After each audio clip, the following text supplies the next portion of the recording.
آج کی اس مجلس کے صدر گرامی قدر حضرت مولانا ادریس عقیل ملی قاسمی صاحب دامت برکاتہم کی نیابت میں تشریف فرما حضرت مولانا انیس الرحمن قاسمی صاحب دامت برکاتہم، دیگر حضرات علماء کرام، باتیں بہت ساری اس موقع پر ہم سب کے سامنے آ گئی ہیں اور وقت بھی کافی ہو گیا ہے۔ بعض لوگ وہ ہوتے ہیں جن کو ایوارڈ دیا جاتا ہے، ان کی شان بڑھتی ہے۔ کچھ لوگ وہ ہوتے ہیں کہ جن کو ایوارڈ دینے کی وجہ سے ایوارڈ کی شان بڑھتی ہے۔ اللہ کے فضل و کرم سے امت میں ایسے بہت سارے لوگ رہے ہیں کہ جن کا مقام بہت بلند رہا۔ مولانا غلام محمد بستانوی صاحب رحمۃ اللہ علیہ کا سانحہ وفات پیش آیا۔ مولانا کی شخصیت غیر معمولی تھی۔ آپ تعزیت کرتے ہیں لوگوں کی اور غم کا اظہار کرتے ہیں، یہ ضرور ہوتا ہے۔ دنیا میں آنے جانے کا سلسلہ چل رہا ہے، لیکن کچھ لوگ واقعی ایسے ہوتے ہیں جن کے اٹھ جانے سے انسان کو اپنے آگے بہت ساری چیزیں تاریک محسوس ہوتی ہیں۔ جناب نبی کریم صلی اللہ علیہ وسلم کے بارے میں حدیث کی کتابوں میں لکھا ہوا ہے کہ ہم مٹی ڈال کر اٹھے اور ہم نے اپنے قلوب کو بدلا ہوا پایا، اور آپ دنیا سے رخصت ہوئے۔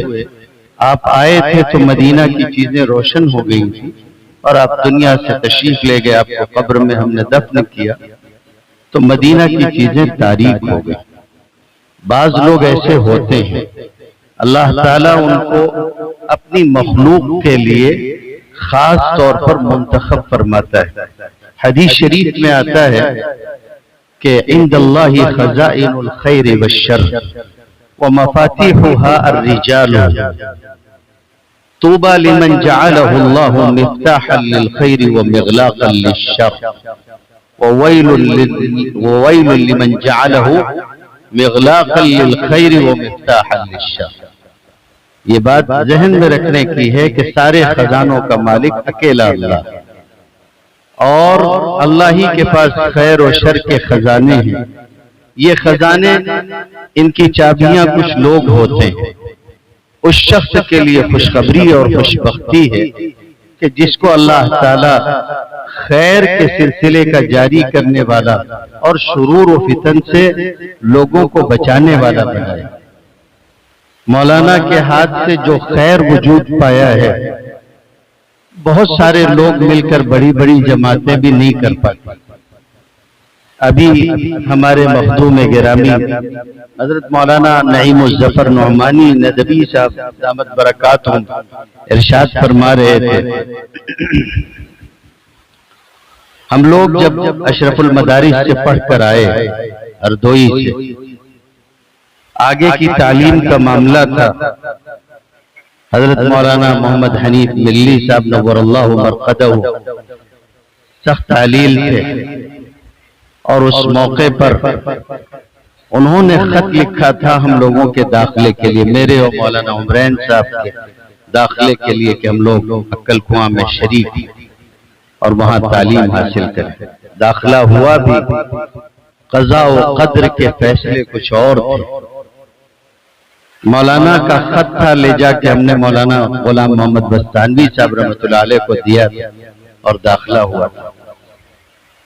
پھر جب وہاں سے لوٹ کر آئے تو وہ جملہ بھی سننے جیسا ہے کہ مولانا ملت کے دروازے کے باہر بیٹھے ہوئے تھے، اور ہم لوگوں نے آ کے عرض کیا تو مولانا نے کہا کہ اپنا مدرسہ موجود ہے اور یہ بھی کسی سے کم نہیں۔ پھر ہم لوگ ملت کے ہو کے رہ گئے۔ ہم لوگوں نے، میں نے مولانا کو دیکھا ہے، میں نے عقل کنواں میں پڑھا بھی ہے، ایک سال پورا دنیات میں گزرا، اور مولانا حنیف صاحب فرما رہے، مولانا نعیم الظفر صاحب فرما رہے تھے کہ مولانا کو ایک جوہر حاصل تھا اور صحیح حاصل تھا۔ بلکہ مولانا کسی حد تک کہنا چاہیے کہ اپنے آپ کو نیچے اتارنے کے لیے تیار ہوتے تھے کہ کسی بھی طرح عاجزی اور فروتنی اختیار کر کے بھی اگر ان کے جامعہ کا فائدہ ہوتا ہو تو ہو جائے۔ ہمارے بڑے بھائی کی شادی تھی، ہم لوگ وہاں پڑھتے تھے، والد صاحب نے خط لکھا مولانا کو کہ بچوں کو رخصت دے دی جائے، تو مولانا نے لکھا کہ اسی صورت میں ممکن ہے کہ جب آپ خود آ کے لے جائیں، اسی صورت میں ممکن ہے جب آپ خود آ کے لے جائیں۔ والد صاحب ہمارے زیادہ سفر نہیں کرتے تھے، ان کا مزاج تھا کہ اپنا مدرسہ اپنا شہر بس، کئی ایک چیزیں ان کی الگ تھی، تو خیر انہوں نے اصرار دیکھا تو طے کیا کہ اچھا حاضر ہوتے ہیں۔ مولانا نے موقع غنیمت دیکھا، مسابقہ ترتیب دیا، پھر سیرت کا جلسہ رکھا، اور رات والد صاحب پھر وہاں انہوں نے تقریر فرمائی۔ اگلے دن ہم لوگ ان کے ساتھ وہاں سے لوٹ کے مالیگاؤں آئے۔ ایک بات مجھے عرض کرنی ہے، مولانا کا رخصت ہونا بہت بڑا سانحہ، یہ صحیح ہے، اور ہم یہ بھی سن رہے ہیں کہ مولانا نے اپنے پیچھے ایک صف تیار کر دیا۔ بھائی صاحب کو یاد ہوگا کہ مولانا سید محمد ولی رحمانی صاحب رحمۃ اللہ علیہ تشریف لائے تھے اور ضیاء حکیم کے گھر پہ مولانا کا قیام تھا۔ میڈیا والوں سے یہ حضرات کچھ گفتگو کر رہے تھے، تو اس وقت مولانا نے مجھے کچھ نصیحتیں کی بٹھا کے، تو ایک موقع پہ اسی نصیحت کے درمیان میں انہوں نے مجھ سے سوال کیا کہ آپ کی وفات ہوگی اور آپ کے پیچھے لوگ اگر یہ کہیں کہ مولانا دنیا سے رخصت ہوئے، بڑا کام کیا اور ان کے پیچھے بہت خلا پیدا ہو گیا، تو آپ کیا سمجھتے ہیں، یہ آپ کی تعریف ہے یا آپ کی توہین ہے؟ پھر کہنے لگے کہ یہ آپ کی توہین ہے، آپ اپنے پیچھے اگر نئی صف تیار نہیں کر سکے تو یہ غلط ہے، یہ نہیں ہونا چاہیے۔ آپ اپنے پیچھے اپنے کاموں کی ترتیب بنائیے، نئی صف تیار کیجئے تاکہ آپ کے پیچھے کام چلتا رہے۔ میں سمجھتا ہوں مولانا کی سب سے بڑی خوبی یہ ہے کہ انہوں نے جتنی جگہیں اپنے ہاتھ میں رکھی، جہاں کا انتظام سنبھالا، سب جگہ کا نظام بنایا، اپنے پیچھے ایسے لوگ چھوڑے کہ کل وفات ہوئی اور آج مدرسہ اپنی جگہ جاری ہے۔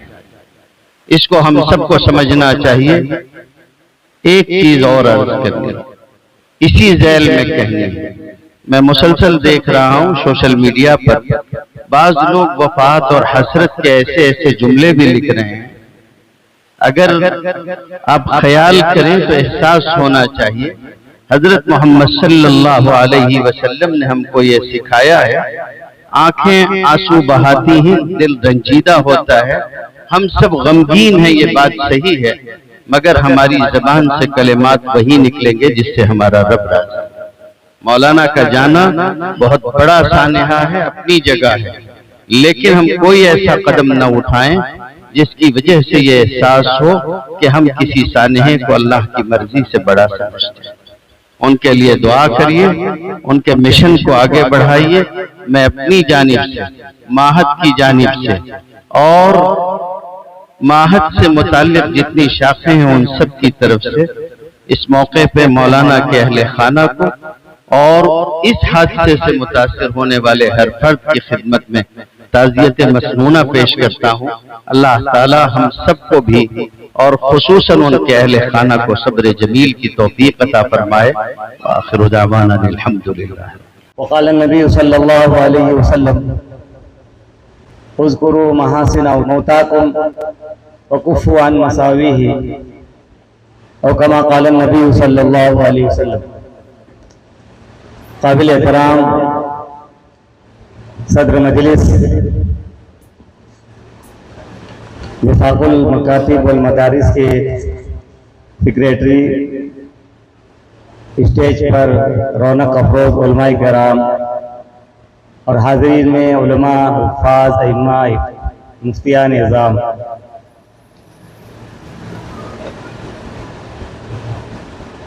انیس سو 78 میں ہم لوگ SSC کر کے آج امتحان ختم ہوا، کل 10 دن کے لیے جماعت میں نکلے تو روح عقل گنوائی تھی۔